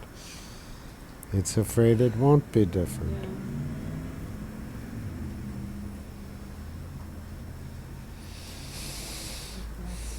Strong urge to protect, but to be right, or to do something. So we can hear from that is a strong urge that says you're wrong, I'm right, or I'm fighting back, or Right. let that come in more. It's a good energy in itself in some way. I know you don't like it, but okay, I No, gotta. it's- Yeah, because there's a lot of power. I in gotta it. smile for Power that. to, Yeah, To be yeah. brighter. So, I'm Amen. right, you're wrong. Let's have you that. don't Yeah, care. let's have that power, and then we can vary how it comes or something, right? Because there's a smile with it. Right, It's because, yeah. Well, it's- come on. don't I'm put right, it all you're wrong. away. It's Right. There but might it's- be a better thing but to it's- say or something, but it's not a. But I know it's like I want a different way to have Oh yeah, my you don't power. want to just act it out. Mhm. You don't want to just pour it out or dump it or whatever. But Right, there's it's something also- right about the energy. Then whatever is a better way will be with that. It won't be without that. Right. So what I heard you say is that to hold my power, Yeah, same power and yeah, energy, and but then in a ask different for way. what would I like better than to dump it Mhm. or to. Yeah. How can I stay strong and powerful Mm-hmm. Mm-hmm. Yeah, yeah, and not be vicious? So go into that. yeah. How can you be strong and powerful and still what? I don't know. So Not go into that. Yeah, but right. Be strong and powerful. without Yeah. acting out or without. Yeah. Just kind of be clear that I don't like this. Yeah. Okay. I don't like this. I feel my body It's that, getting. but I Yeah. still have I'm that just gonna fear. keep saying back. How do I What's get them in the moment? I don't like this. But then there's a fear that you'll just slide into a. Is that the fear? Yeah. Ah, yeah. Okay. It's so easy somehow to Uh-huh. go into that.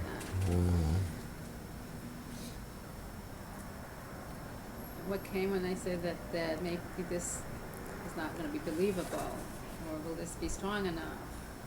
Will Yeah, to hold the wave of all this anger that shut comes down, there, or whatever that's Yeah, called. That, which is- right.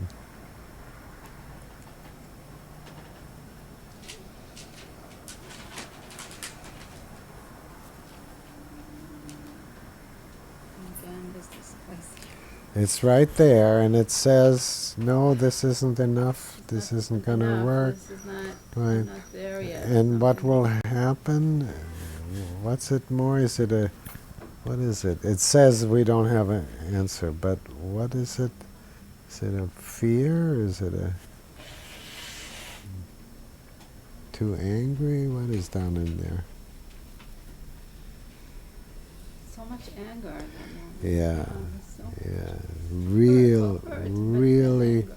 right, really, really anger, and then hurt and anger sort of.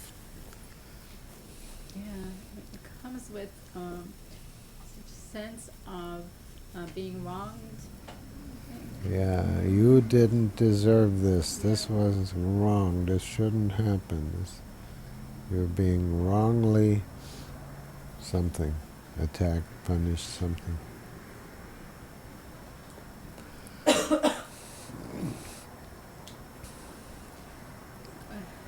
When I was in this place, a part of me came and I don't know if it was a reaction to how I thought people will see me, maybe a little bit, but also like an inner place. I'm not that, I don't know, I felt like a martyr or like a victim. I'm not such a victim in general, or even in relationships. So you wouldn't I don't like, feel like, right, don't you feel like a wouldn't like the impression that you're just a suffering. Right. Well, passive outside, but I'm victim. feeling it. I'm saying it also to myself Yeah, that it's- it's Yeah. maybe it's suddenly felt. I felt it in me, like, oh, I'm a victim. I don't know. So you, Um, yeah, so you, it's like so I'm kind of almost wondering, like, what? yeah, you got to a further spot where you're looking at your reaction. You're saying, right, saying, how come I sound like that? I don't really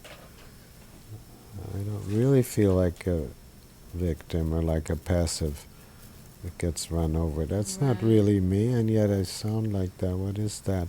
Why does it feel like that? Or where does Right. that come from?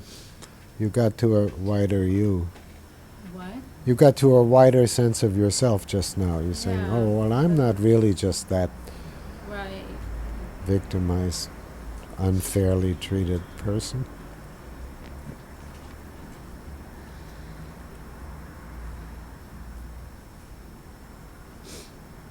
Yeah, but I think that reaction comes from that place of feeling a victim. Like, Yeah, yeah. Does that go way back in your experience? Is that from long ago or from you, or just now you don't know where that comes from?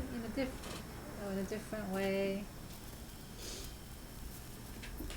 Yeah, not exactly in the place of victim, Mhm, but mhm. maybe in a place of. It might connect, but it's not so clear that it does. Yeah. Very different. But Very you are, different dynamics. but you are. going So on. it's yeah. It could connect, but this is. But you're now very much saying yes. That makes me feel like a victim, but that's not my general way of being. Being. In those moments, I think it takes Yeah. me to that Yeah. place. I don't deserve it. Yeah, it's unfair and it. Fairly judged. Right, and a lot of anger. But it hurts and anger. Right. I want to just point out Sure. the time. Let's stop, but not yet. Let's stop slowly, okay? Let's just take a minute and see where you are. And Yeah. So I'm just kind of feel like I want to come back to the. I don't want this. it wants to strongly affirm, no, this is not for me. I don't want it. I don't accept it. It isn't right. Right. It wants to say that very strongly. Right. And not go into this. It- The retaliation, maybe you don't need the retaliation. Right, and I may not know yet what that would look like. Yeah, yeah, I yeah, yeah. definitely don't Yeah, want to yeah. be there. Yeah, yeah. There is a space for it. Right. There's a function, like you know what it would be like, but whether it will actually come and what it would look like, you don't know yet. Right, maybe it's the direction. You might, yeah, right, right. Just have the direction. And Right, and I can come back to this. yeah, yeah. So that's a good, thank you. That's a good way to make a stop since we have to. Good. Good, yeah. Swell. Thank you for coming, for stepping forward. Good. Help you.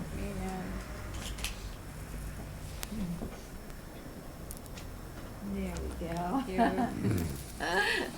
You're released. Just sit here for now. Yeah, you can. Sure. Put your chair. And Lynn, will you close the window? It's still open. You know, I think that it might be open from the top. Are you? I don't know, but because I'll put my it's jacket. closed, but it's. It was too warm, and I took my jacket off. And then, the next thing I knew, There's a draft, and I'm not sure There's a- where that draft is coming from. but it wasn't there for a while, so something got open that was not open. Something changed. Somebody quite rightly decided it needed some fresh air. Someone secretly. Yes, exactly. It carried forward, it wasn't carried forward.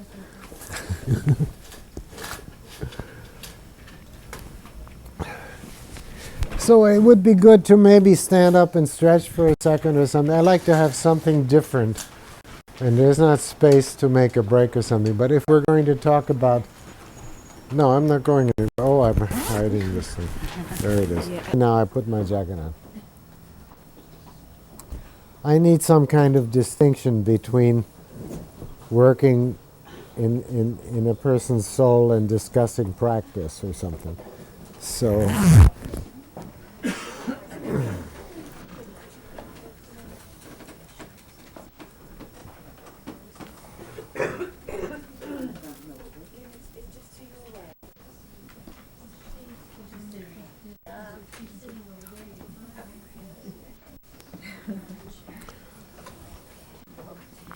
So, for those people that have to leave right on time, you might want to go toward the, toward the back. And if it's okay with you, Jean, we'll go a little bit over 6. Sure. Because. But if you have to leave, ask your question now, or Right. make your statement now, or object to what went on now. Right. All are You know, welcome. I think I did something wrong.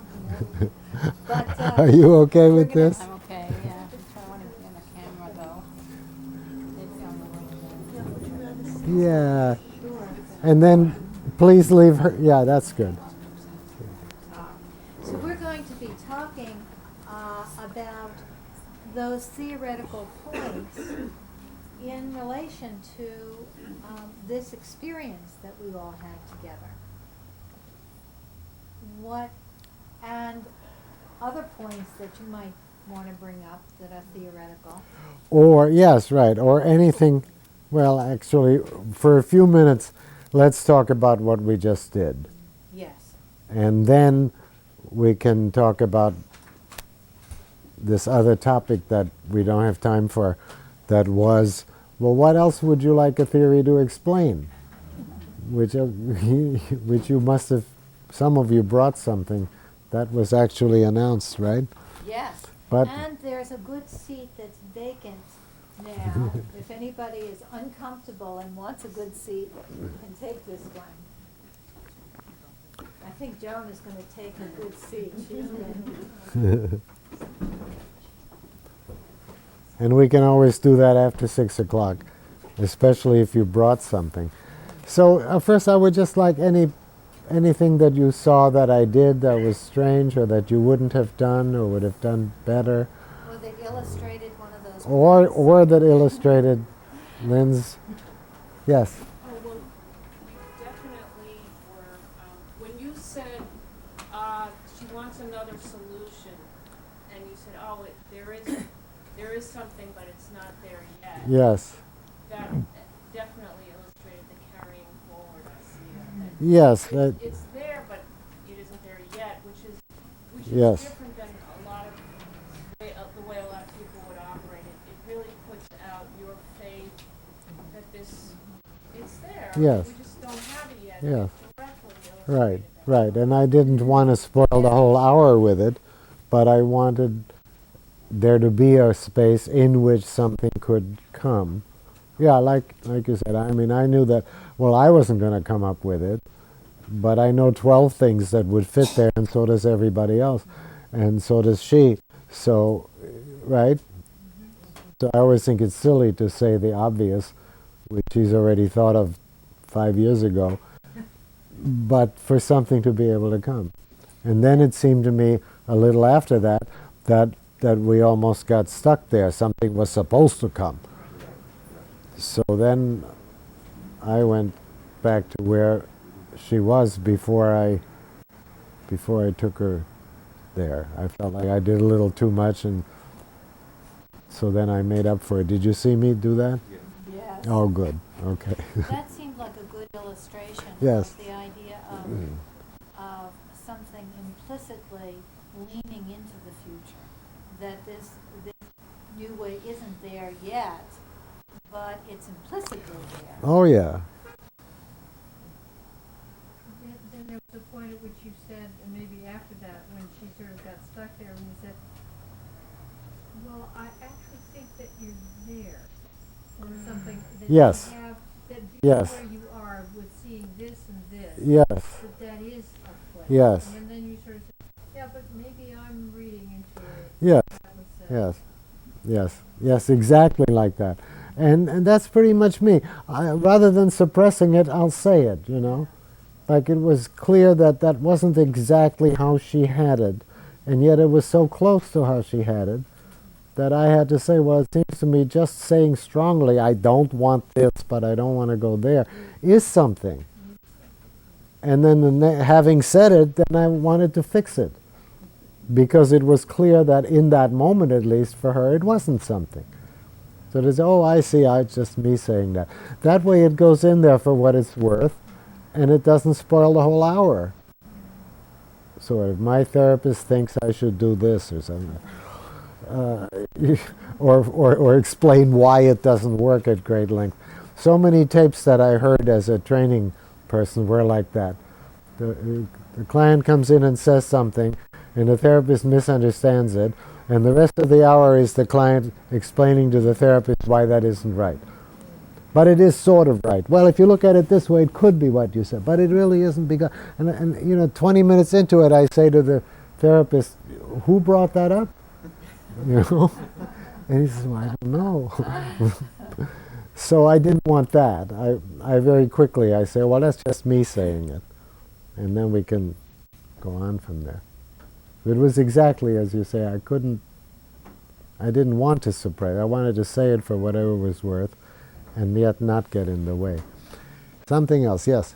No, it's just that as she was looking for some way as you were looking for some way of maybe finding a solution, there was a lot of resolution going on. Well, I'm not really a victim.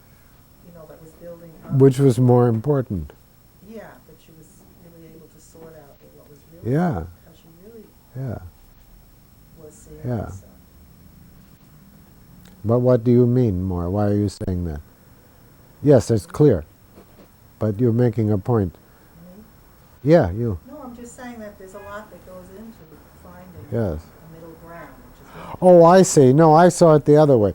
That finding a middle ground is the solution to, you know, this situation. right. But she went deeper than just this situation. She did. That's what I'm And that's what saying. you're pointing to. That's why I was The thinking. lot that was going Right, on right. forward. And so that's also why I didn't want us stuck entirely in finding an alternative, because this is more. I agree. That's how I felt when it happened. I felt like, oh, this is more. Yes. I like that. I noticed that the tone of your voice throughout was lower and softer than it is when you're just speaking to us. Oh, yeah. Then Not conscious. But when you say it, well, sure. Sometimes I become aware that when I'm trying to weigh down, then I become aware that I'm speaking almost very, very especially like, well, it says, well, what is that act? Really? But I wasn't conscious of that here. It just, it felt to me like very much of an invitation. yeah. Do you feel it that way? Yes, yes. As an invitation, yes. I feel exactly as right. Both ways. An invitation come this way, and also an invitation to whatever's under it to come. Yes, yes, yes.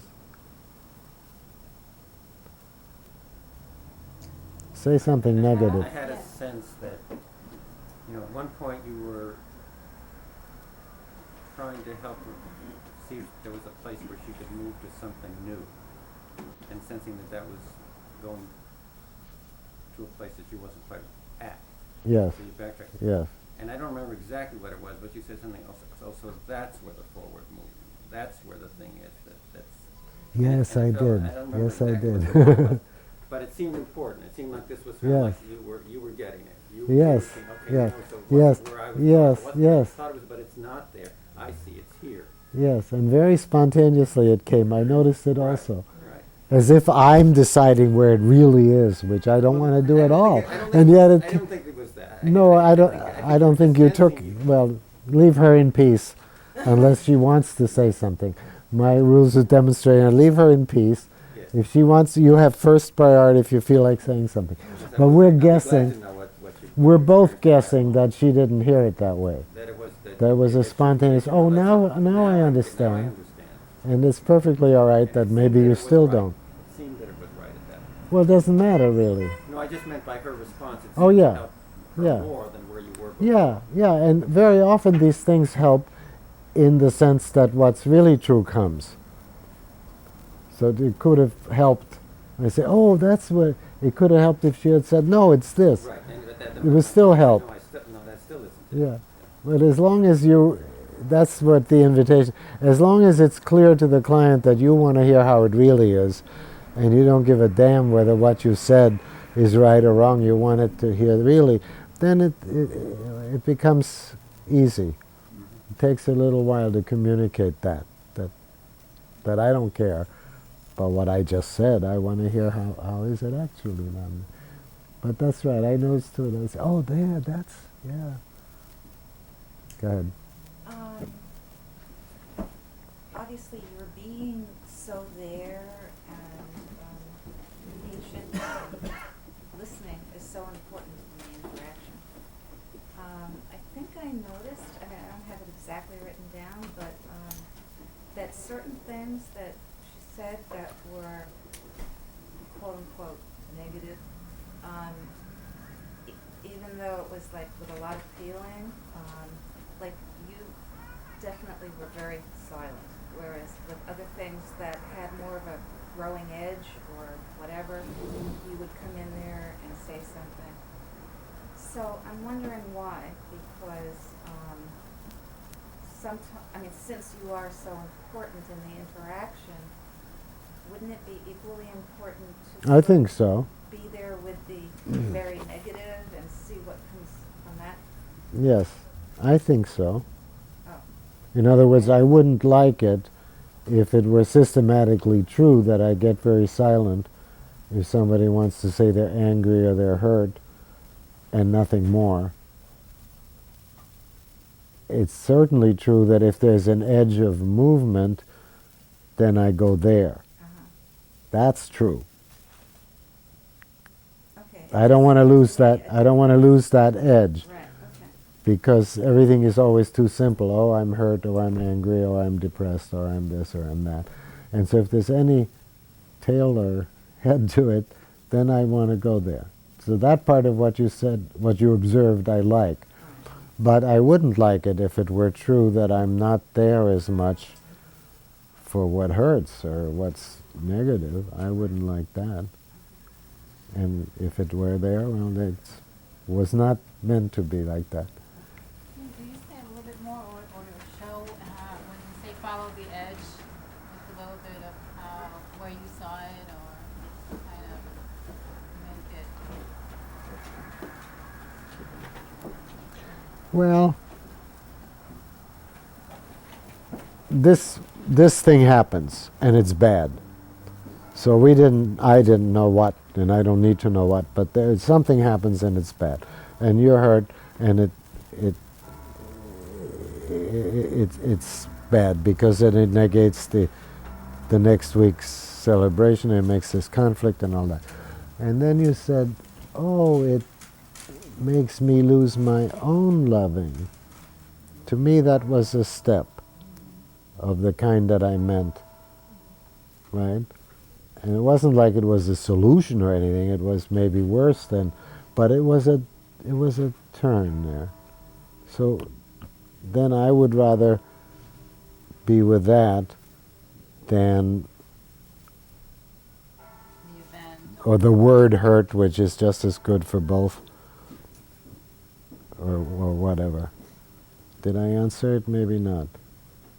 Yeah, I guess the following, but And then it goes like that. That's what she means. I keep picking up it goes like that. movement is. Yeah. So then you stayed with that for a while, and then you said I lose my loving, and I come to this place where I'm very reactive and accusatory or whatever, retaliatory. And then I said, oh, it's not only that you lose it, it's also you don't like where it goes. I don't know, somehow to me that's the movement of it then, right? And then you did actually move that way, which I don't need it to be right what I'm saying. I needed to bring the next thing or something. But it was actually, you said, well, I'm actually not this way mostly. So how come it's like, and you were standing already in a further place? Did I answer it? That's what I mean. I think that she said, I think that you said, I lose my love, and then you said, Jean, you lose your own love, and there was just something of emphasis in there that helped to carry it forward. Was that? You picked up on, oh, it's my own love. It was as if you were again feeling into the implicit. But is that right? I really only intended to say back what she had said, It may, but it's hearing true. it or hearing it a little bit more. Yeah, precise, it's maybe true that then. a little Yeah, further. yeah, It was, my sense was that it was my, Your really my love. love. yeah. But I think hearing it in that way.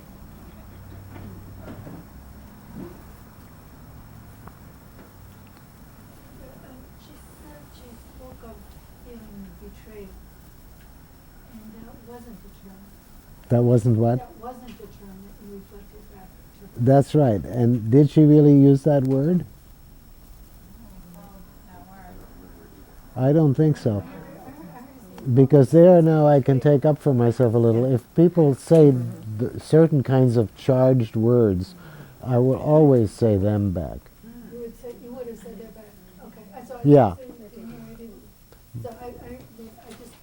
But I did hear this. I did hear that flavor, and I did say, "Oh, it flips so suddenly," or "How can it be this when it's that?" I tried to say that thing, but if there had been what, yeah, But it's like a sense of being wronged and wrong. yes, yes, and we did say, and we did say that back. Oh, I remember trying to find a word, like being attacked or being punished wrongly or some unfair.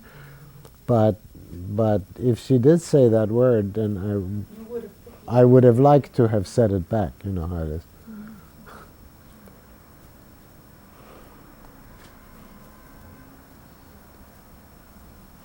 Okay. It's after 6 o'clock. Yeah, go ahead. That Sue's comment about it being on different levels feels more. I thought we could point out that with the assumption that the person is not the content, the person is much more than the content, then therapy proceeds on a different level. The content is important because it's an expression of the person, but you are not just interested in the content, you're interested in the movement and Oh, more yeah. than the content. And that seemed true at every point. Yeah, that's what we should say. It's really not just the movement, it's actually the person. It's like, wait, no, I have this sort of big thing. It's like you sat here, you were actually here. You know? And I saw you, you were there, and that's somehow very large compared to the little bitsy things that were said, which were in themselves important, of course. There's something about that. Well, I just kept hearing what you said before, that whatever happens, she is not leaving the room alone with it anymore. Yes, For sure. yes. Well, that's true too. But there's something there that I would like to be saying at the end. There's somebody there looking at me. That's a big deal. Every different person that walks in is like that. And most of them won't ever talk to me, but if somebody's actually there, that's the larger frame of it all or something. So I put everything else away so that I can be there for that. And it's not so much the courage, because I've got it all here. If I need to defend myself, I can get in there and I can do all that. But for the moment, there's somebody came or something. And yeah, okay. But you all know that, right? Well, I'm saying that's more important than whatever we do. Okay. Yes. Well, be reminded. Anybody can remind you. All right. So we're having a break, and then you want to still go on, or what do you want to? No, It's time to stop. It's Okay. 6:10.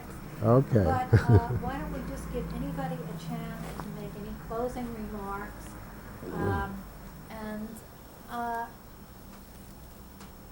and then we're going to end. And Okay. So you can start by saying one thing that never came up was, if you go home now, what do you mumble to yourself? That's what I think would be good for closing remarks. Or you could say, best thing that came up was. Well, we've had such good responses that I'm looking for, but none of this takes care of. The one thing that never came up is the therapist's anxiety. If a person is going to leave, still up in the air. Yeah, right. I don't know what to do with that exactly, except I sometimes laugh because I look at my watch sometimes to see if we still have time to save the situation, and I'm aware that I look like I'm trying to get out of here, but This was but a microcosm of what we often feel in our inner place. yes, You know, yes, it's the sense of yes. both wanting something to come and focusing has helped so much for me in those moments Yes, now that I didn't have before. So I'm stopping myself from trying to come up with the solutions, and I'm going there. yes, let's have a space for the solution. That in this somewhere Right. here, something's going on. Yes, But why yes, can't, that's right. I understand this. I don't know if I can say this simply, so stop me if I get lost in myself. But the relational part of this, not the focusing proper, seems to me it would allow for exactly that to be said. I'm sitting and Sure. I'm hearing how much you wish for this to shift. And I'm noticing myself wishing that I could make it happen with you right now. And wouldn't that also Well, it's a little too much, but yes. be But I part of felt the- like it was, that is what I do, only I don't, like, somehow, that's too much Which- for me, okay, for me. Which part of it would be too much for you? Oh, well, now she has to deal with the fact that this poor man is wanting to have something happen and it didn't, and Exactly. I don't want that. But I do want to honor the fact that we didn't get a solution, and had she not created that lovely ending, I would have tried to do something like that. I would have said, well, you know, there is a space for it to come. Maybe actually she did it herself, that thing. But to avow that we don't have it and it's okay. And then the other thing I would need is that it's really just as or more important where she touched herself, because we're all much too much galvanized on solving the situation and the problems, and I want us to be interested in this person who got, for the moment, oh, I'm not really like that. Where does this come from? No, it doesn't. I don't recognize where it came. And she was in herself, and not just how do I handle next week, you know. So both of those things I want, and that I care about it, yes, but that I would make a whole relational scene, I wouldn't want to. That's me. Yes, I hear that. You might feel that that was just the opportunity to work Yes, something. I feel that not from a needing to be taken care of breastfeeding therapist. No, I understood that. And I will do that when I feel that that problem is at least as or more important than what we're talking about. And that happens. That is the thing that I. That happens. Yeah, this issue interests me a great deal, and of course that's very difficult to do when you don't know the person. No, for me it's very clear. Okay. It's very clear. Now, it doesn't mean that I'm right, that I know I'm right, but it's very clear to me when I feel like there's something unresolved between us, and we're pretending it's okay, and we know damn well it's not. And even if it's slight, you know, like, oh, you know, if it's some detail about appointments, or the check, or anything like this, but certainly when it's central, like, you know, then I feel like, no, you can't go now because you and I are having a fight and we're not saying so yet, or you telling me now that you don't, you sent me an important message here that you don't trust me anymore and I did this thing wrong and we haven't handled that. And yeah, okay, we can stop now, but we have to say we haven't handled this or whatever. And that's a be- relational piece. Yeah, and it seems more important to me than the content. More important, more urgent, more immediate, more like we can't do anything with the content anyway if we're skewed like that. I had one like that just yesterday. The piece to me would be when there's something implicitly there that isn't being spoken. Isn't being spoken as in your shoes, Jean, and Right. in my shoes as the moderator, yeah. I was very aware of the time and the feeling of Oh yeah. time pressure. And I know might have said something. I know it as Here a we are with this time pressure. yeah, right. And we wish we had more time for Right. this to unfold. Yes, naturally. yes. Well, I have it also as the partner in the partnership thing, in the client role. I have it that I get furious at some little thing, and I'm smart, so I don't just dump this all on my partner. I go see why, because it's so fascinating. But I often wish my partner were stronger on that dimension, that she would actually have some zest in it, you know. Let's go find out why you're furious at me, because I know I'm okay. I can't quite get that. So if I dump the whole feeling, then I'm, you know, but I get the, I want to, do you see what I'm saying? I'm saying as a client, I know the times when I've got to have the relational thing first. From the therapist, and if the therapist isn't up to it, well, that's okay, I'll take care of it myself. But I've got to have the room to do that. That might be the difference between partnership and therapy.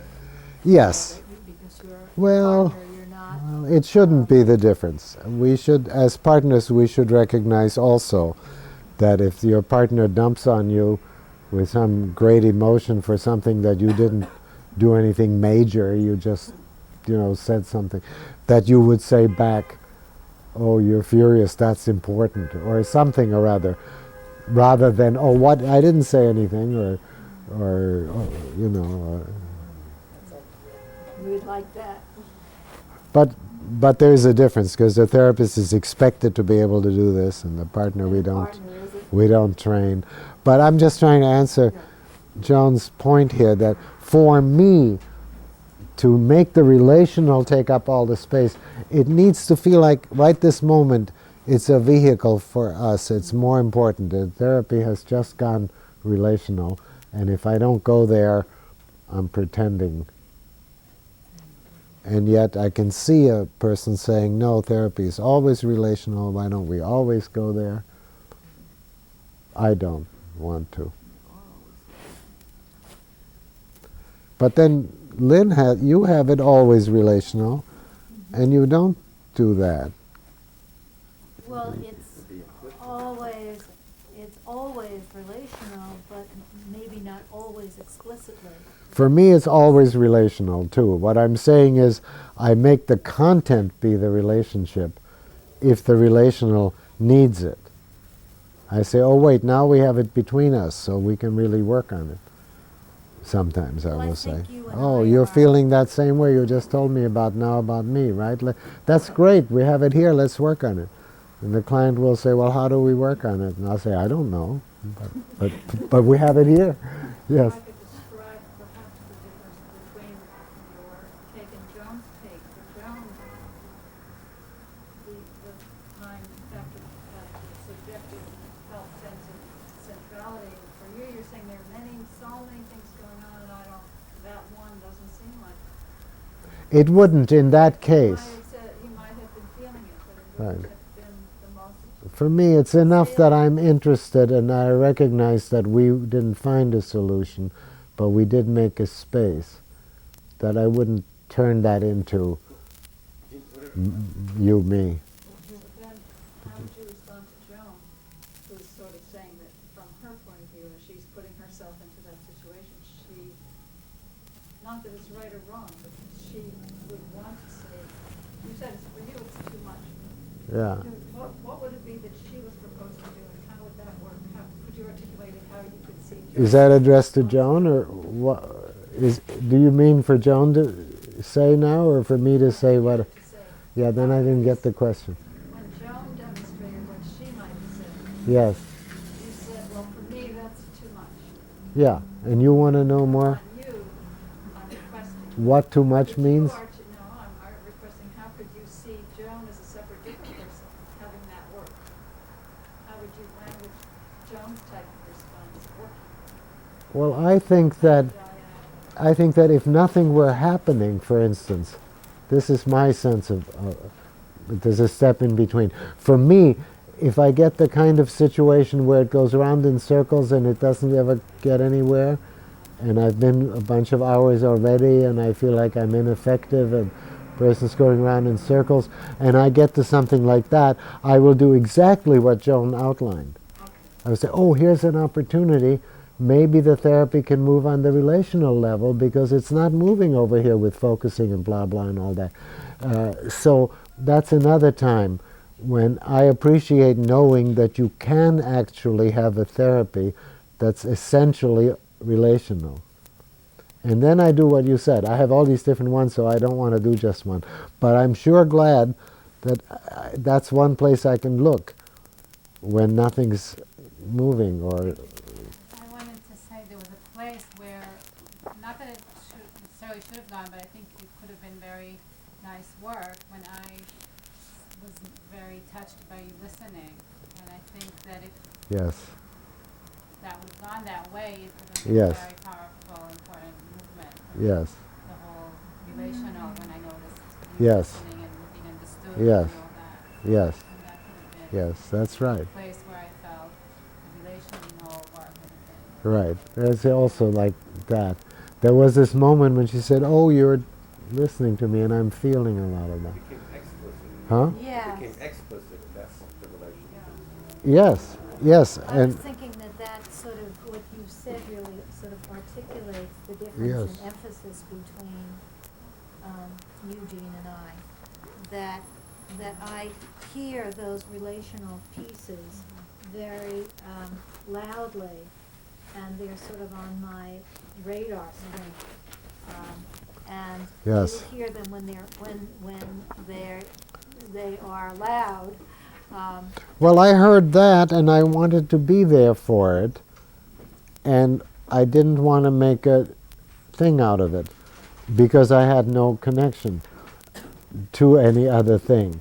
Now, had I thought that, had she said first that her husband or whoever she was talking about never can understand her, or she doesn't feel seen, or any of those things, then I would have said, oh, this is a moment when you actually can feel seen, or can, I would have, but since we didn't have that, all I want to do is actually be there, not have her rush past it. And so I did say some stuff, just enough so that we didn't have to say, well, that's done now, and go, that we could be there. And that illustrates the answer to that question you're saying again. It's like I wanted to turn relational if we need it, or if it's going to help us. What Probably if I needed to, I would have stayed with that. there would have I been needed some to hint find for me, it yeah. rather than that, because I think There would have been more some hint for important me, yeah, that is yeah, yeah, that. Although at other Yeah. times I've been in a lot of these times yeah, work where Yeah. that was the work. yeah. And also when she first sat down, it was also for me to say, oh, it was a step for you to come or something, and you feel a little pleased with yourself, yeah. Ruth has been trying to Say, say. for a long time. Thank you. I was just really struck by something that you said, which I hadn't heard before, which was when you said something about her being interested in herself, Yes. and that mattered when you saw that she was beginning to express some interest. Well, I meant only to say that I would like that to happen, and also that I'm interested. So I felt like that was a deeper level than how do I handle this so I don't handle it this way. Yes, and so suddenly it felt to me like, oh, that in and of itself is a movement forward. I thought, And that, yeah. yes, well, I'm even wondering if it's a larger, like, is that something as a cue, almost, when people are expressing another level of interest in something? Is that sort of a cue of, oh, something is emerging, or I feel that way. therapeutic, quote, Yeah. step, I feel it. and that your interest is in some way part of then the client's increased interest. Well, this is probably always true, but without getting into my interest, her interest, I just feel that, well, I'll say it the other way. I have lived too much in terms of handling situations. And I had a big fight with my own dreams because I thought I discovered that my dreams are only interested in my own development. They don't help me with the situation, and I'm angry about that on some funny corner. This is the opposite point I'm trying to make. It's like, look, this is an urgent situation, and I want... So with another person, I'm neutral on that. It's like I want to recognize that it's urgent, right? And yet I'm also understanding that this broader thing or deeper thing or whatever is valuable. And I... Looking at themselves as a person. Yes. Focused on the solution, we miss the process. And you miss the person. We miss the person and the process, yeah, both. Yes. I mean, in a way. Yeah, we something kinda like stay that. with, Right, the process is we don't bigger. have a solution yet, but we have this space. Let's stay with this, see what happens. Yeah. Well, if we just don't decide on one or the other, we're all right, I think. You can stay open. As soon as we decide on one or the other, then I get upset. People who tell me that the train ride is important and where you're going is not, I don't believe that. I don't believe that. I mean, sometimes there's a better place to go than where I thought I was going. That's okay with me, you know. It really is time for us to Stop, stop. stop, stop. If there's anything urgent, please feel free to come and say, thank you all very, very much. Thank you. for coming. Thank you.